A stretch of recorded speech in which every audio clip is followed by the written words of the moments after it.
Welcome back to Hardwired, the Human Algorithm. I'm Lena Chauhan, an AI governance and ethics consultant, founder of RiseIQ, and someone who's spent the last several years at the intersection of AI ethics, education, and the question of what we actually owe children in this moment. So today's guest is one of the leading voices on AI in education. He's a best-selling author of the AI classroom and infinite education. He's an advisor to parliamentary bodies and someone who has trained over 100,000 educators globally to navigate AI with confidence and ethical grounding.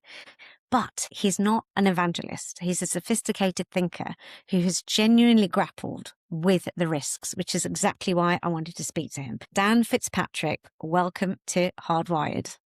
Thank you, Lena. It's amazing to be with you and looking forward to the conversation. I want to honor this by being very curious because I'm normally critiquing, but I also see the benefits and I also work with AI comprehensively within my work. So I think we agree on more than I would have expected from your framing, but I think where we will probably diverge is worth exploring. So let's start from the beginning. You've been in this space for several years now. You're training educators, advising governments, writing frameworks. What is your honest assessment of where we actually are with AI in schools right now?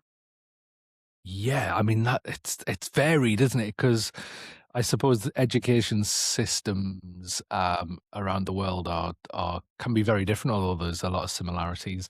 And then within each country, you've got lots of different types of schools: independent schools, public schools. Then you have kind of like free schools and kind of I suppose companies offering school solutions and it really there's no kind of uniform pattern. I think we have some inspiring leaders out there who run some of these schools who are kind of charging ahead and looking at and see the importance of AI. Not and when I say importance, I don't necessarily making a judgment on whether it's a net positive or net negative there, but see that this is part of our world and that we should probably do something about this. And then some schools, probably most schools, I guess, who are kind of just, I suppose, in a sense, waiting or are not too bothered about it.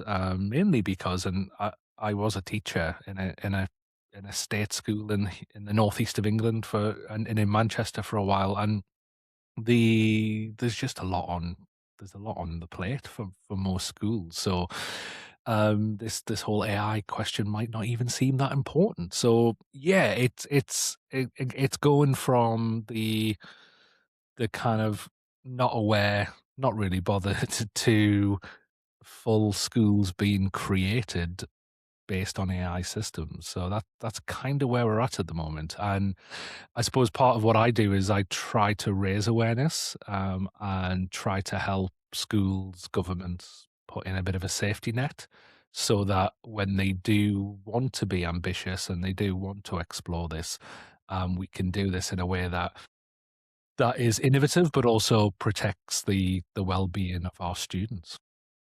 So I know good practice exists, even from what you're saying, they're trying to prioritize the students. And I never ever thought that teachers were the problem. And I definitely want to be clear about that. But what I'm seeing with the schools I work with or with the boards I'm talking to is that fewer of half the teachers have received any meaningful training from their schools. Like they've got the generic ones that the Google Classroom, the Microsoft, and all the main vendors are sending out. But from the conversations I'm having, given that more than 80% of kids and teachers are using AI, fewer than half the teachers are receiving proper AI training. To me, that's a systemic gap. How do you see that going at the moment? Yeah, I agree with you, and I just published a piece on Forbes last weekend where I think I described it as a institutional crisis, and it yeah the figures are stark. They vary, but the Stanford AI index was published a couple of weeks ago, and in their research found that only 6% of educators believed that their institution had a clear AI policy.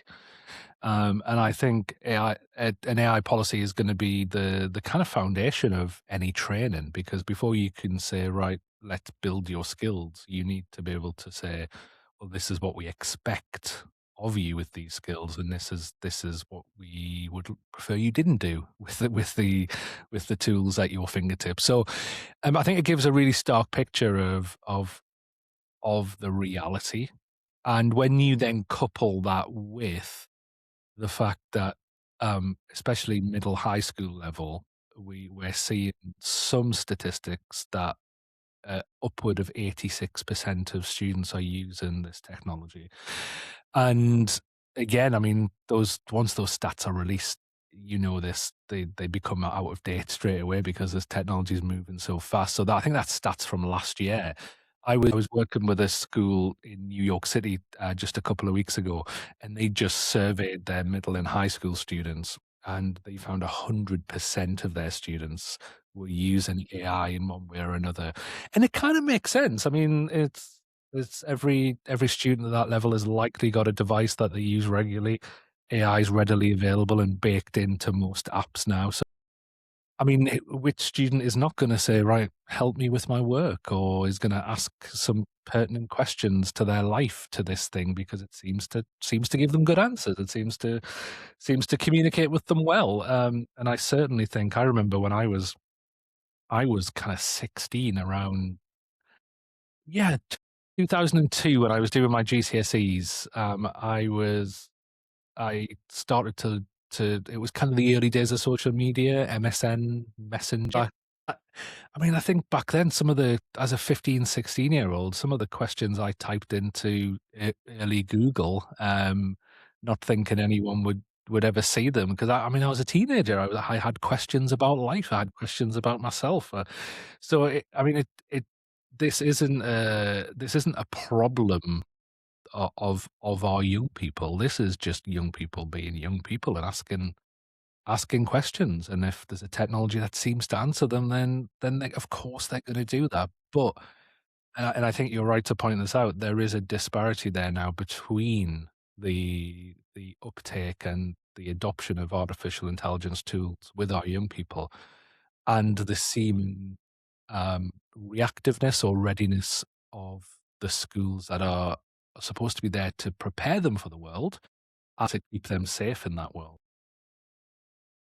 But when you think of the disparity of, say, I can 100%, well, I can believe that every single student, whatever type of school in the UK they're from, whether that's state, grammar, or independent, but when it comes to the training, it just seems so generic. And when I've suggested curriculum edits, there's a massive pushback or resistance that I'm finding in terms of, yes, here's your policy. I've done your policy. That's just a tick box, really. But now, if we reverse engineer it, what does this actually look like in your curriculum design? And also, to start to embed this, you all have to be on the same page. You might not agree on what each does or like it, but essentially you do need to be on a page where you're willing to learn about it. And I think even in well-resourced schools, they're struggling with that. So I can't imagine what the narrative would have to be in a state school, given they've got far greater issues to deal with that are much more urgent and much more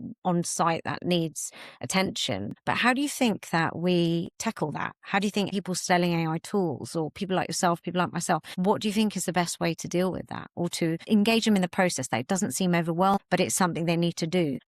I think that's the million-dollar question, isn't it? I think what we're seeing here is a clash between a fast-paced, innovative world and a school system that is kind of creaking under the weight of not having any innovation for a while, to put it politely. It's difficult, and there's loads of us in education who've been kind of warning of this for quite a while, for at least 15 or so years now, that we need to seriously look at how do we innovate. Now, the problem is, I think, is that if you think of, now let's take the education systems in terms of kind of state school systems, the what I like to call kind of the mass education, that most students in and most kids in our country go through. The the problem is it's a bit like a house of cards. So you have government that sets an agenda, but it really doesn't, because governments, especially the way our parliamentary system works here in the UK, can't do much anyway. They literally have, what is it, like 2 years to govern, and the rest of the time they're campaigning. I really think, as someone who is advised and worked with the Department for Education, I really think the the capability is lacking, and therefore the appetite to actually address some of the big institutional and systemic challenges is lacking, because it's not going to get done in a 4 year parliamentary cycle. No promises aren't going to be able to be delivered necessarily on a change that big. So therefore, what I've discovered is just the small scale things get promised. So, for example, it would become really obvious to me that a lot of what the current government, and this is not a criticism, I'm very impartial in terms of that, but I think they promised to bring down teacher workload, and rightly so, huge concern, and a real worry within the profession, and has been for a while. So therefore, when they look at something like artificial intelligence, broad strokes here, but when they look at that, they think, well, how can that help this promise we've made to bring down teacher workload? And for me, that's very much, and it, if anyone's read any of my books, I always return to this framework called the three-box solution to innovation, and within that framework, there are two types of innovation. The first one is linear, and the second one is non-linear. Linear innovation is all about how do we make the current way of doing things maybe a bit more efficient, maybe a bit, maybe do it faster, maybe do it with less resources. And if you look, a lot of AI is used in that way at the moment. So it's kind of plugged in to whatever we're already doing to save time. And that's really evident from, if you look at the marketing from a lot of AI companies, it's all about, this tool saves you this much time. It's the system. It's not about changing a system. It's about just helping and to relieve some tension. And I think that's the low hanging fruit, in a sense, and the way that a lot of the education system has approached AI at the moment. The problem with that is, and you've identified it spot on, Lena, is that the AI is disrupting the system at the same time. So we've got kind of a two-fronted challenge here, in that it can help the system the way it is by helping relieve some tension, maybe help with efficiencies, but also on another front, it's challenging the way we we do school. It's challenging how we learn. It's challenging some of the systems within schools that we've just taken for granted for hundreds of years. Like, for example, how we assess students. The problem with that type of challenge is that just doing the linear innovation isn't going to help. We need to move to some non-linear innovation, which is essentially, how do we recreate? How do we dismantle some of these systems and recreate them for a new world, essentially, in a way that where they're going to be meaningful in a new context, which is what I think we're in and we're moving to. So yeah, so I haven't answered your question in the slightest. All I've done is explain the problem more. But I think what it's going to take, and what I spend a lot of my time doing now with leaders, is going to take ambitious, bold leadership, the likes that we've never seen before. And I don't think there are any clear-cut answers at the moment. I think what it's going to take is, it's going to take bold leaders working together to move to a new place over the next few years. And yeah, what that looks like, I think we can we can certainly strategize for. And what I mean by strategize is, we can go, right, this is kind of where we think we want to be in the next few years. And then start moving with intent towards that, with the realization that that journey is going to be varied. It's going to be difficult. It's not going to be a straightforward path. But we probably need to start trying to figure out what education looks like in a world of advanced artificial intelligence. I think the whole model needs to change. That's what we all grapple with. But as you mentioned, they want to save time, they want to save resource. They all feel it's a quick fix, which is great for the AI education providers. Okay, let's just let AI solve the problem. And if it solves a problem, that solves the immediate problem. But as you said, the wider issues are then not even touched. When I think of one example, the marking system. So quite a few schools have got AI marking technology in. And that sort of hasn't really, it promised to leave the teacher in the loop. Or the human in the loop, should I say. And I wanted to explore what that means in practice, because when I look at it from an overwhelmed teacher's perspective, it's almost, they used to not love the time marking essays, but the outcome of knowing the student from marking an essay, right? And now that's almost just, there's a degree of apathy that I'm finding, because they are so overwhelmed. They almost want to do a skim of the actual essay and then make their deductions from that. So that worries me, because it does fix one problem, but it's led to something far greater, which I think will affect foundational learning. So is there anything we can do, all teachers and schools can adopt, that doesn't acquire such a systemic change, to enable them to not do that? So I suggested pausing on a couple of the models, and the amount of pushback I got was insane. I mean, I understand the headspace and what they needed to do and their outcomes, but at the same time, I felt as an education institution, they needed to look at the bigger picture. And maybe I'm being, fantastical, almost thinking that, wow, they'll see that this is a problem and we can't then carry on adding to this. I know it's always going to look imperfect. We're in a messy middle at the moment, or messy and nuanced. So I think it's going to be like this for at least a few years. And what I've been told is, look, some degree of oversight is better than no oversight. But for me, a teacher who can't fully understand a model and is doing it just to cut a corner creates a huge issue. Yeah,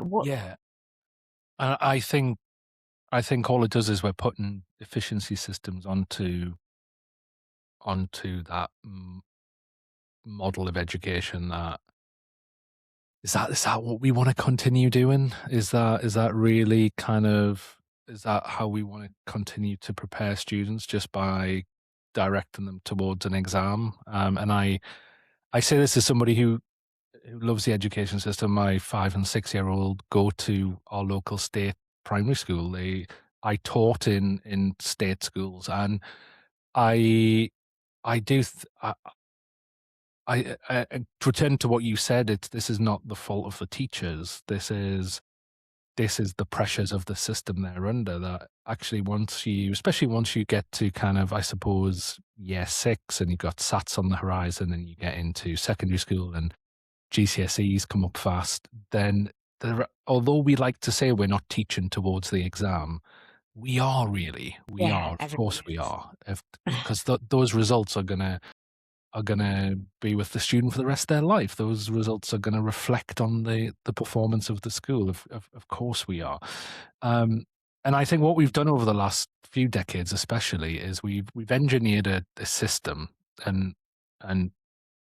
got really good at engineering a system that optimizes for the endpoint assessment, so the exam hall, essentially. And we've it's a very reductionist view of education, where we go, right. And I worked with people who said this. In fact, I think I said this at one point myself, because I believed it, which was actually, especially working in deprived areas. I worked in schools in old mining towns in County Durham, really, really kind of deprived areas, where actually we came to the conclusion, well, actually the best thing we can do for the student is to make sure they get the best exam grades, because that's going to be an indicator of where their next opportunity. And to a certain extent, that is absolutely true. But I think taking a step back from that shouldn't be true. That we because then we just reduce education to the grade. We reduce education to frameworks. We reduce education to memorization, to regurgitation of information. And actually, although that might get them a an exam grade, what is it doing first and foremost for their mental health? There's lots of research to suggest it's really not helping. And also, what does it do about their actual chances of success in a world where AI exists? Now, okay, 20 years ago, 30 years ago, might have those exam grades would have really helped. To a certain degree, they're still going to help. But actually, if our students have just learned to learn information and regurgitate information, firstly, that's only going to help a certain type of student. It's Yes. not going to help all different types of intelligences that our students can have. And secondly, I mean that skill is I mean AI can do it. Is that really the skills that the workplaces are going to be looking for? Just do you know your stuff? I mean, yeah, but they're going to need so much more on top of that, and we're already seeing that they do. So, I think the issue that you highlight is really an issue of where we've got to be more imaginative with our curriculum, with our schools, with even fundamental things like how we structure the day, like with us, how do we teach subjects? Should we teach subjects? I mean, there's a great group of schools in the north of England called XP schools that Yes, yeah. haven't done that for a Please while. They, tell the listeners about this, because I find it really interesting value proposition. yeah, I think it's a great example of how a school can still operate within the system, but do things differently and still be successful. Because I think that's the problem though, where we go, right, well, actually within the system, how much agency and freedom does a school leader have to change things?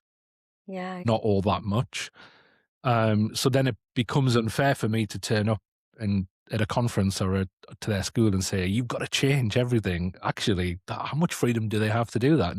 Not that much, really. However, they can do some things, and XP schools are a great example of this, where they don't teach, or for the most part, they don't teach individual subjects. They teach kind of term-long projects where different subjects are kind of taught within the same project. And another bit which I think they do fantastically is student work is not just something that goes into an exercise book, goes on a shelf, is only ever seen by a teacher, or as you're saying, by maybe just by an AI now, and then doesn't have any consequential meaning for the real world. What is that telling our students? Well, it tells them that up until the age of 18, they're in a training camp and they're not really able to contribute to the real world. Whereas what XP does is they say, right, well, the project or the work that you're going to do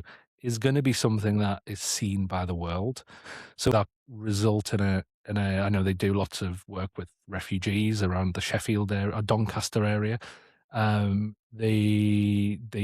the students are doing work that traditionally goes on paper, they compile it and publish it on Amazon so people can buy the work.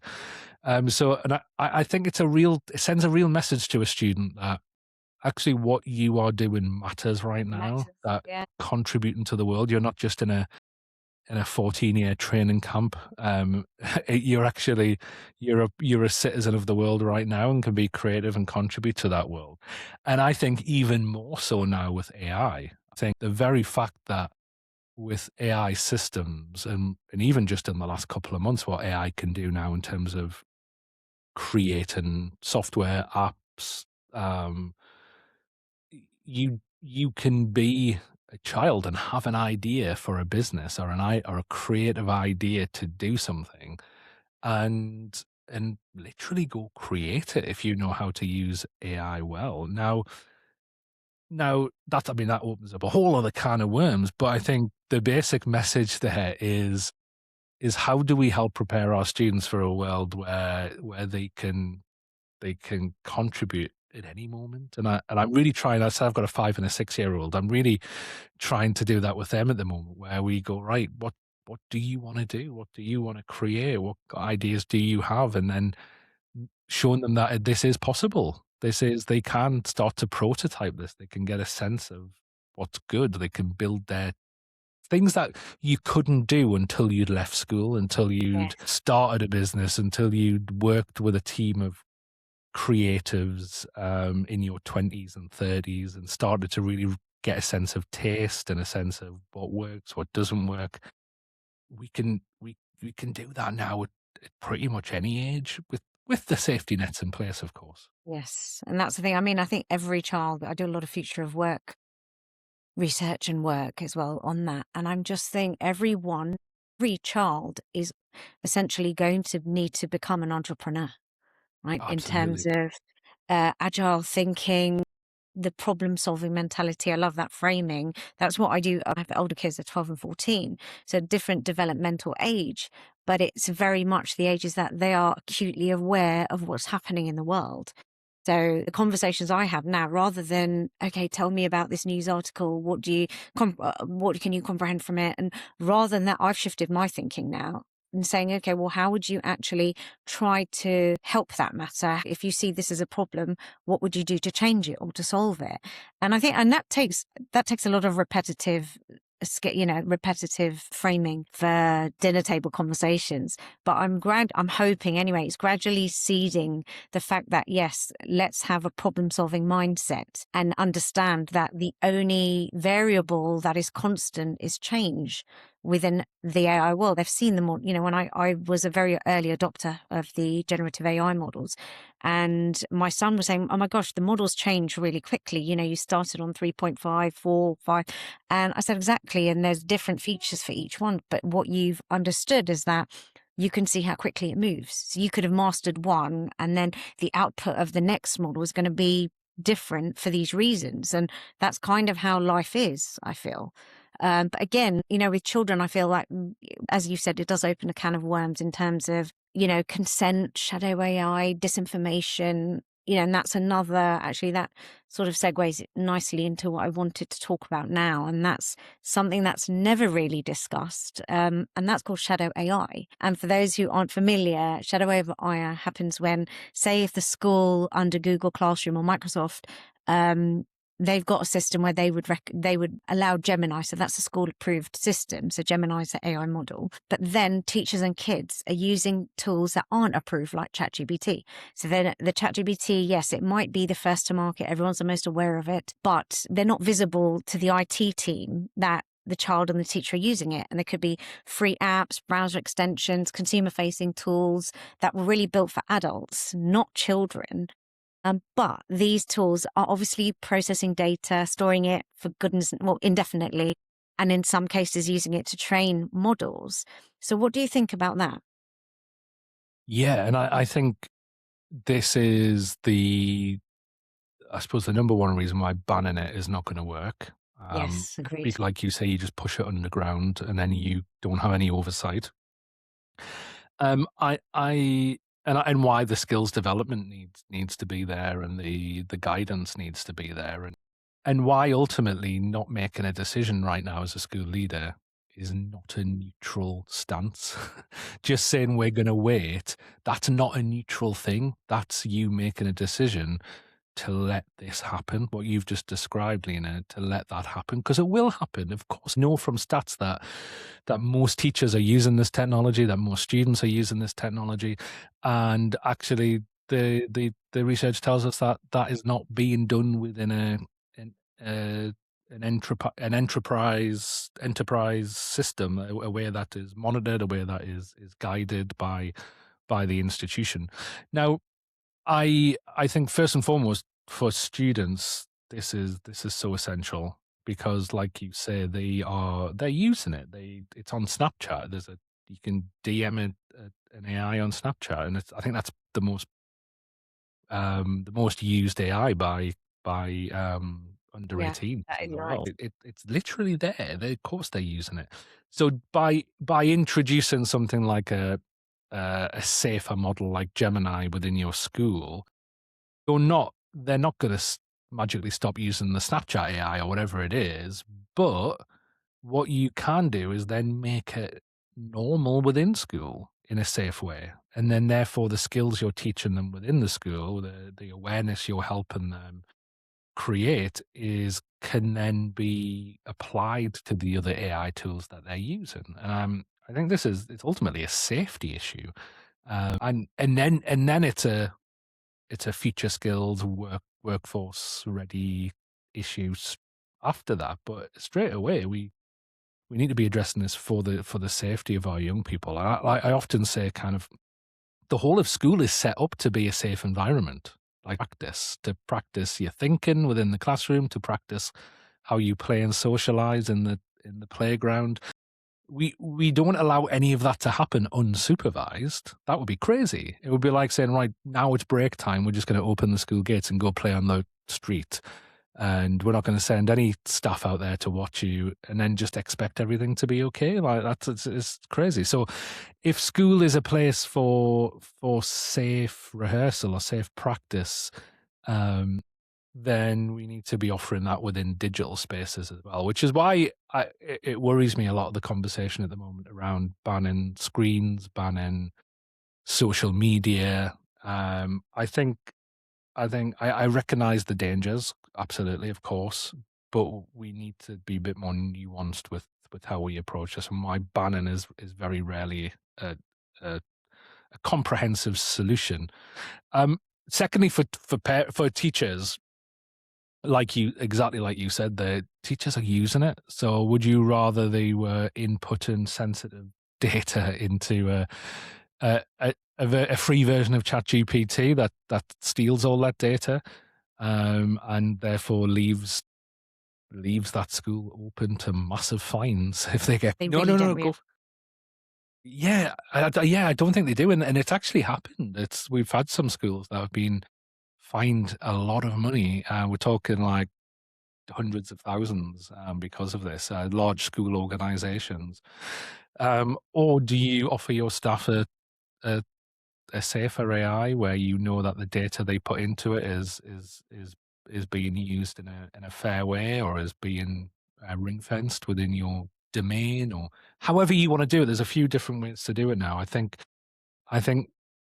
this is something we really need to look at, and it's interesting that I don't know if you saw a few months ago, KPMG produced a report not on education but just on wider businesses, and Yeah, one of their key findings was that in the first few years since ChatGPT, a lot of CEOs of companies had said to their IT teams, right, look at this AI thing, and kind of put it under the remit of their IT teams. What KPMG found in their research was over the last 12 months, CEOs around the world are now pulling the AI project back from their AI team and putting it back on their own desks because they've realized that this is not an IT project. This affects all areas of the company, it affects most areas of our lives, if we're honest. And therefore, within a school system, affects all areas of our school, whether that be the safeguarding of our children, whether it be our hiring processes, our data, whether it be how we interact with each other, or the development of the social skills of our young people. Literally all areas. This is not an IT project. It very much can be supported by our IT professionals, but this is a leadership, I want to say issue, but also a leadership opportunity here. So I think we need to take this more seriously, I think. And it's difficult because I don't want to be like, right, school leaders, you're literally running past capacity anyway on all the issues you have to face. Here's another bomb to drop on your lap that you're now going to have to stop going off. It's really difficult, and I feel harsh for doing that, but I think that's the reality of I suppose what big tech have done to us over the last few yeah, years. And I'm it's a simple way to put it, because I think in a way they've offered us a huge opportunity as well, but also we've got some serious things to deal with. Definitely. I mean, I would have been more for it within schools had there been guidelines and education and awareness built in beforehand. But what they just did is, let's release, be as fast as possible, or the standard tech model, which I do understand when it doesn't affect children. I might not agree with it, but I'm definitely from a capitalist background. So I do understand the necessity to do that, but not when the children are going to be the people most affected for the longest amount of time. Even when we think about hallucination and bias, and we have that in the mainstream media, is always such a binary argument when it really isn't. All of this is a nuanced argument, but that doesn't get the hits or the attention. It doesn't grab the likes, etc. But that's what's really needed across the board. That's why you see so much bias. And when I go back to even hallucination, carrying on from the shadow AI, one of the other risks, which I feel is much more detrimental to children than, although also adults. But in terms of children, we've developed our brains, right? Or they're fully, the foundational thinking's there. It's not for children at all yet. The way the AI, and that's whether they're using AI on the side or whether they're using the school approved models, just the model itself, the way it's built, produces very confident, fluent, structurally plausible, and sometimes completely incorrect information. But us as adults, we actually could then question it. We've developed critical thinking. And we can almost evaluate when the model's not telling the truth. But a child with limited prior knowledge can't possibly do that. Then you've got the teacher. How is a teacher really meant to control a class of 25 to 30 to 35 people and consistently catch it? What do you think we do with that? If I'm picking a specific issue, so also because I've noticed it increase, I use Claude. Claude is my favorite model. But even throughout all the models I use, I'm finding the hallucination aspect increasing, not decreasing. So I'm actually scaling back a little bit to then make sure, I fact check everything anyway, but how do you actually make a teacher confident doing that? And a child, we're always trying to develop critical thinking, but he actually needs to be alongside the model. And that's what I think is missing when I look at school curriculums, a lesson, I'm suggesting, look, let's take an essay, get AI to write it, and then critically appraise it as a human and get the discussion going in the school and find out where the anomalies lie. And that apparently, because it's a shift of the norm, it's not really received with open arms, should I say, the most diplomatic way. And I understand why, but it's just, that's something that has to be done because these models aren't going to get better. When you think of the data they're pulling from, that is running out soon. So it will then just produce more and more of the same and, increase the bias or highlight the inaccuracies as well as the greatness. We already know it can do phenomenal things, but I just want to, when it comes to risks and children, that's where my concern really lies. So what could we potentially do with that now? Yeah, And the system's not going to change quickly. It's going to be a lot of stickiness and messiness. What could we potentially do with that? Yeah. It's interesting. Anthropic, the company who created Claude, they studied conversations in January and released a report in February, which worried me a lot because what they found was that the more, Claude will produce artifacts, so it'll produce products, whether it be a document or whatever you've asked it to create, and the better that an artifact looks, the less the human interrogates it at the end. And they found that actually this is a psychological thing embedded within how our brains work. It's not just with AI; it's with each other. So you've been in a room before where it sounds really confident. They sound like they know everything. They sound like they have all the answers. And 99% of people in that room will then kind of just go with what that person says because they appear to be presenting the finished article and know what they're talking about. We do this psychologically anyway. We're doing that with AI, and so there is a worry that the better AI gets in terms of the presentation of what it's given you, the more that we are just naturally gonna just take it at its word, and then the problem comes, like you say, when actually there are errors in there. There are things that aren't true. There's bias in there. There's things that could be harmful. So I do think this is a pressing issue, and I'm thinking back to what you were saying before about what you do with your kids, which I thought was amazing. And I think just getting your kids, if you're a parent or if you're an educator, your students to they call it. I mean, they call it like meta-analysis. It's just a fancy way of saying how be aware of your own thinking. Really, be aware of how you're thinking. There's a group of schools that did some research on meta skills. Just came out a few weeks ago, where they found even just getting students to in every lesson to do a small task, literally a very small task, where they go, what do you think about this and what do you wonder? Like, what questions might you have? Just doing that small task. What do you see? What do you think? What do you wonder about whatever they're learning? And what it does is it just disengages them from the, oh, I must learn this, to the, oh, actually, what do I really see here with what's in front of me? What do I think about this? And what might I wonder about this, whatever the topic is or whatever the subject is? And I think you kind of said it there about getting your kids to question newspaper articles or get them to think about it. It's kind of the same thing, but their research found that their metacognition skills went up a lot just by doing that very simple thing. So I think it's a mindset shift that we really need to help our students from a young age, from primary school age, from pre-primary school age, to think in that way. And you know what? I think sometimes we can be the things that stop it. And I'm mainly thinking of myself. I'm literally, as you were talking about your kids earlier, the image appeared in my head of me walking my kids to school, I think yesterday morning, and they'd mentioned something.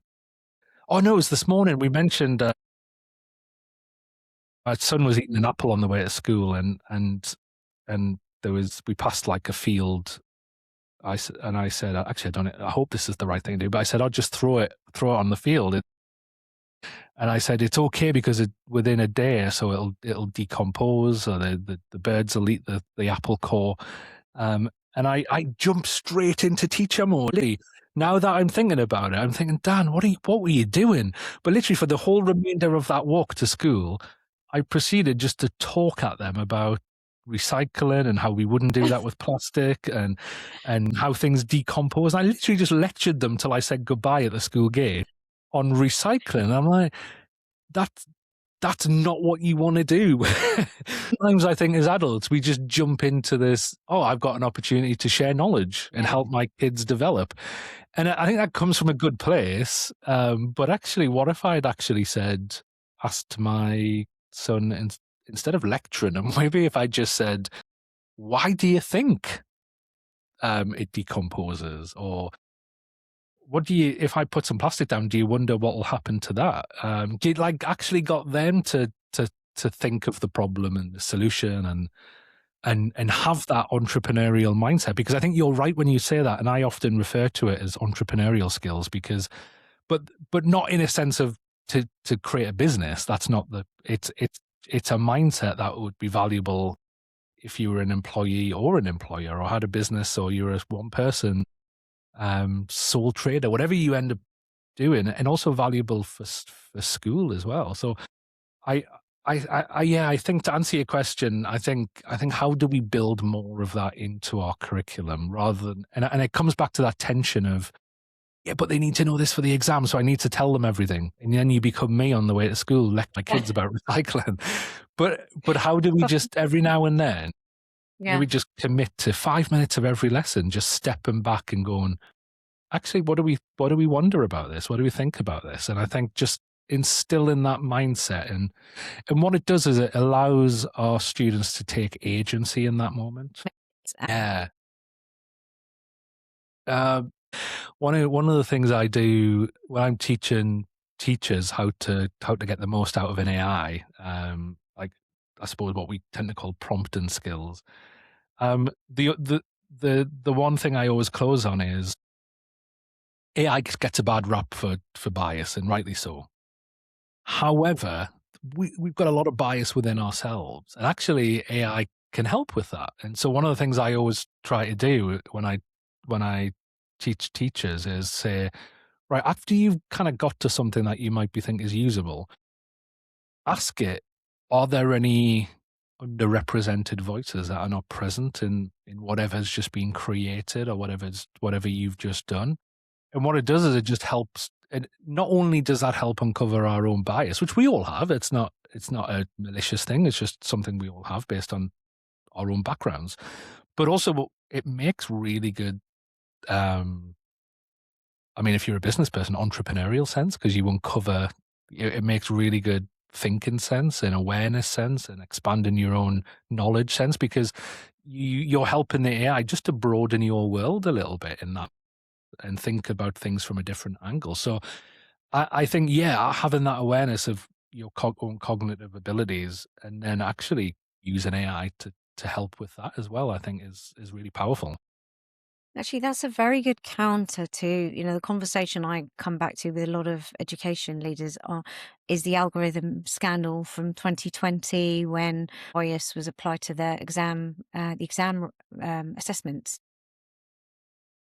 Actually, when I think if they were taught how to train their models to then question everything they think, so that's one of the core parts of teacher training that isn't done enough. I definitely have not seen that. And when I've done it, it's been something they haven't thought of to even put into their own shadow AI. And I always say, look, make it question you. Otherwise, your own teaching, you're risking some sort of brain atrophy if you're constantly not trying to question what you're saying, because you'd want your students to do the same thing to you. Yeah. But when you've had conversations with teachers or when you're training teachers, is this something that's within your model?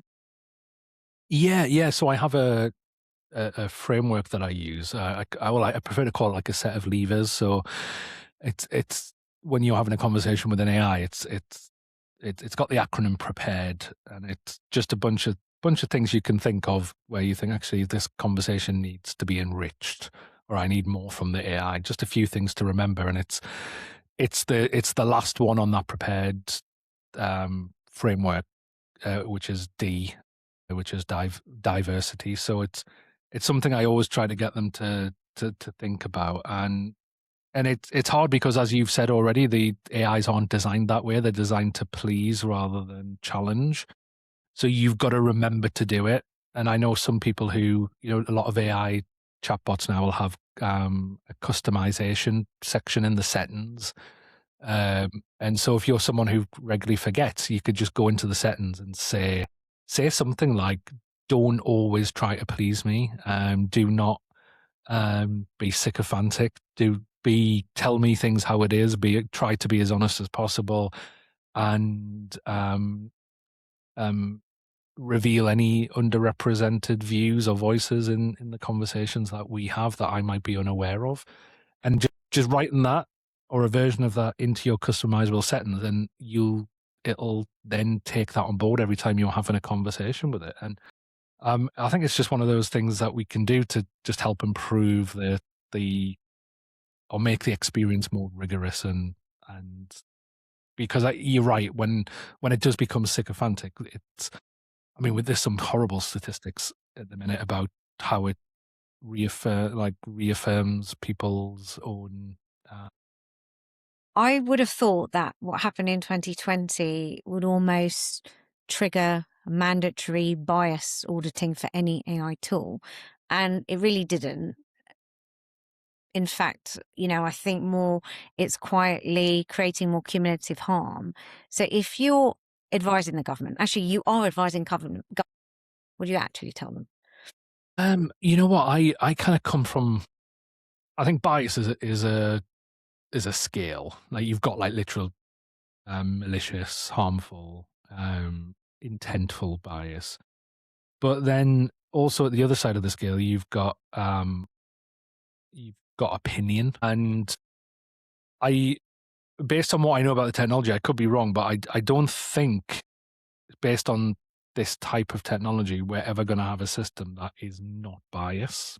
I mean, number one, it's based on all of the internet, and what you've got there is you've got billions of opinions that vary, and it's going to pick up on that. Also, that's just not how knowledge works. Knowledge is very subjective. I think sometimes we don't dwell on that enough as human beings, but the knowledge that we have, even history, is very subjective to the person who wrote it. I used to be a philosophy teacher, so I love saying literally, like, pure logic, mathematics is probably the only true thing that we really have. So and therefore everything else is based on evidence, but only the evidence that is available to us is subjective in some way or another. And because of that, I don't think we can eliminate it. However, can we get better at the malicious types of bias or the harmful types of biases? I think we can. I think the AI companies do help with the kind of human in the loop system where they have human evaluators. But I think I don't think we can rely on it. I don't think we're ever Yes. going to be like, let's lobby OpenAI and actually ChatGPT will be fair for everyone. I just don't think that's going to happen. So coming back to kind of, I suppose, one of the main threads of our conversation is how do we prepare our students that when they come across the bias, they have the skills to step back and question and make fairer decisions. And yeah, I think that's it's a skill set that we need to work on. We don't ignore it in education.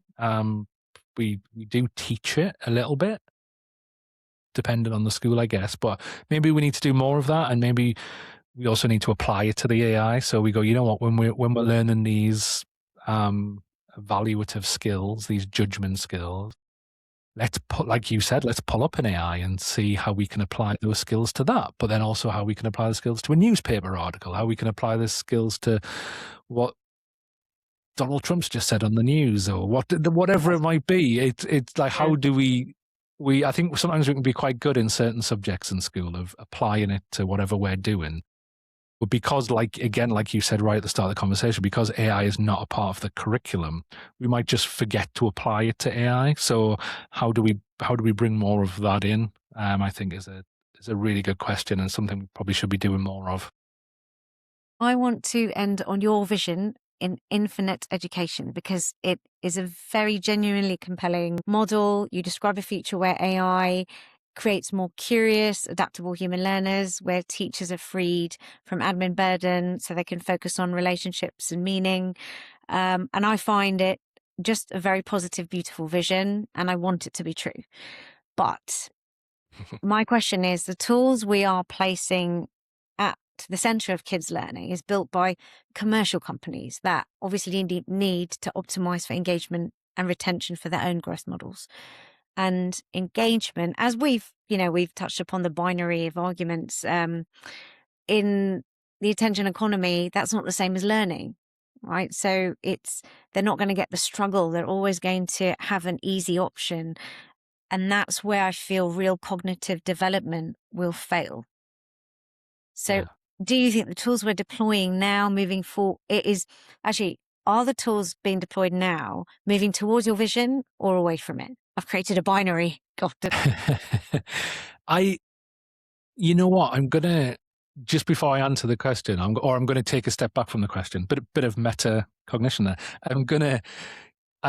You know what? I think anyone I know who's using these tools really well, and you said you're using Claude, so you're probably one of those people, is actually having cognitive overload right now, not lack of cognitive abilities. And I think the whole thing of this being a cognitive substitute and being aware that we don't want that to happen with our students, because that's not how learning happens, I think is a valid one. However, I think that actually teaching our students to use AI better could actually be a solution, rather than teaching them to use it less, if that makes sense. Yes, it does make sense.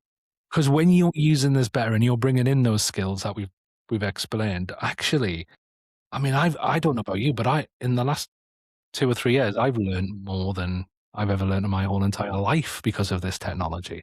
It's if anything, it's too much, not it's too much thinking rather than lack of thinking. So I think probably one of the things we need to do is going back to that skill development. How do we use this well, and then the surrounding meta skills that go with that.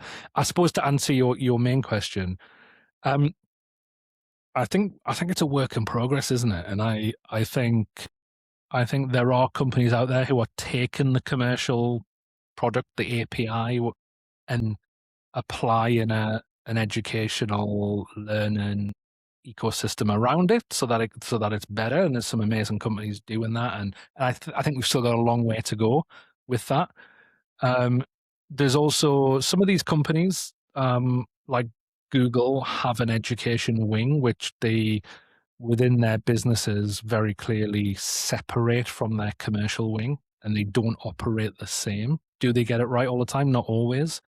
However, how they operate is very different from the commercial side, and I've kind of seen that from within a little bit. And they are very they they are very intentful on how that side of the business works compared to the commercial side.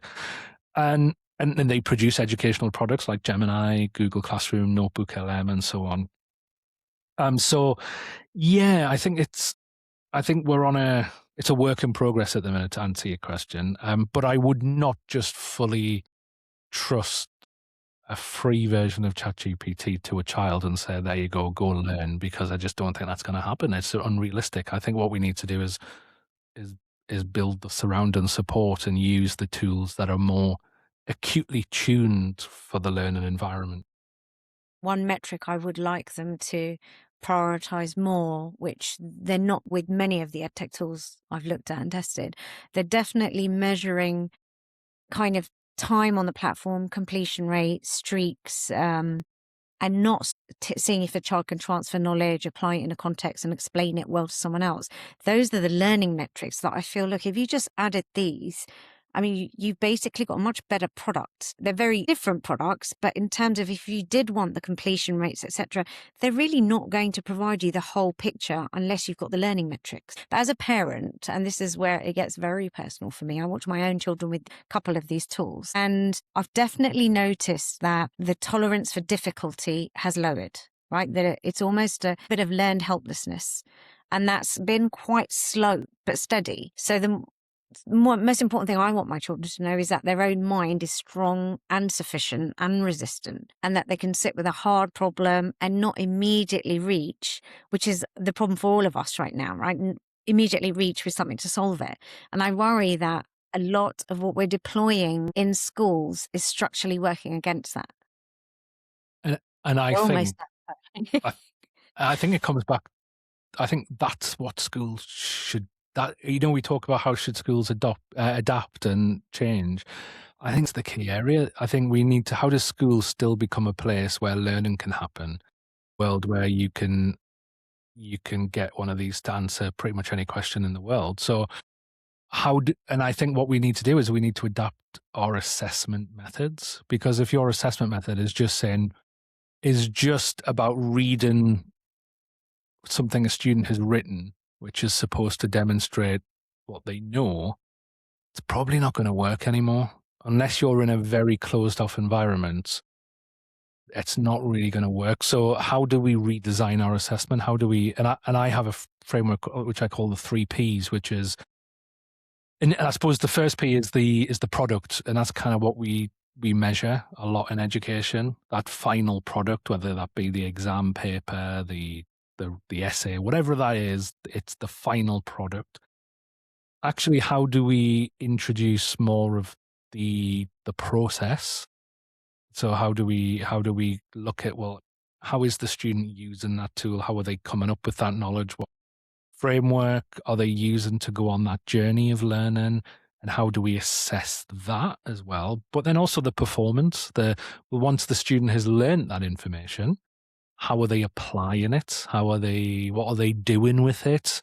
That could be as basic as a presentation where their peers question their knowledge based on their presentation, or it could be a real, like the XP schools, it could be the application to a real world scenario. So yeah, how do we bring that more into balance? So it's not just the product we're assessing, but it's the process, the product, and the performance of the knowledge. And I think then school becomes a place where it's not just AI can replace the thinking, but it becomes a place where AI can be used and we can still assess the thinking around that usage if needs be, because we're assessing, well, the journey that students maybe had with the AI, and then what they're doing with whatever they've co-produced with that AI at the end of it. Now that's not going to be ideal for every lesson, every topic, but it'd be great to move more to that process. Now, how we do that's a difficult question, because assessing the product is really easy, because you literally have an essay, you have a teacher with a pen, and they go tick tick cross cross. There's your marks. It's time consuming. It's not great for workload, but it's easy, and I mean easy as in compared to the alternative. What's really difficult is how do you assess a process? Do you have a framework there? Once you start building a criteria around that, can that then be gamed like an exam can, just by cramming at the last minute, or however we want to do it? And then also, how do you assess the impact of the learning, that performance of the learning, because that's going to be quite subjective, and also it's not based on the time. Like, for example, if we both worked in the same company together and we were both working on similar projects but in different departments, your time to come up with a finished product and implement it might be different to mine, because of different skills we have, different people we know, different tools we're using. And the real world doesn't work like that.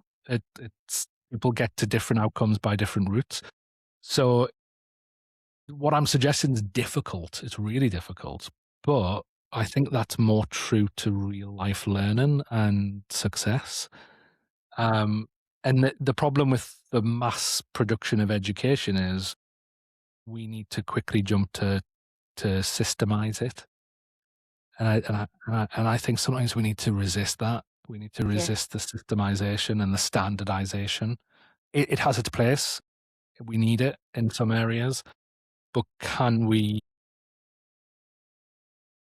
be more creative with how we do it? I think we can. There are examples of, and a lot of the examples we're seeing are coming from kind of new schools, a pop-up type school, and because they don't have the baggage of a system, they don't have the baggage of a tradition, of having, and the problem with that is likely only rich people can afford it.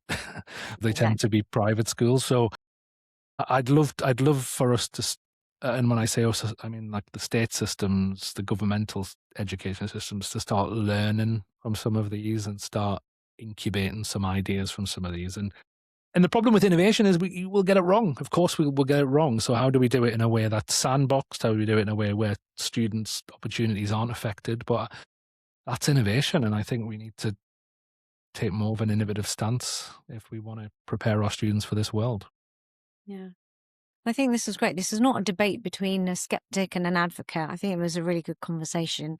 And you've definitely made me see things through a different lens, because I'm very much focused on the responsible deployment, which for me is still a very strong value set, which I feel like better procurement questions, principle frameworks. But you've kind of built that in terms of... Yeah, you know what, Lena, I'm with you, because I think you can't be ambitious, you can't be innovative if you don't have a safety net, especially when it comes to, education's, the primary responsibility is to take care of young people. I mean, that's probably one of the most daunting and profound things a society can do. So it's not ambition without a safety net. We need both. We really do need both. So I think for me, both are the same sides of the same coin, if that makes sense. I think that's how it should be framed publicly.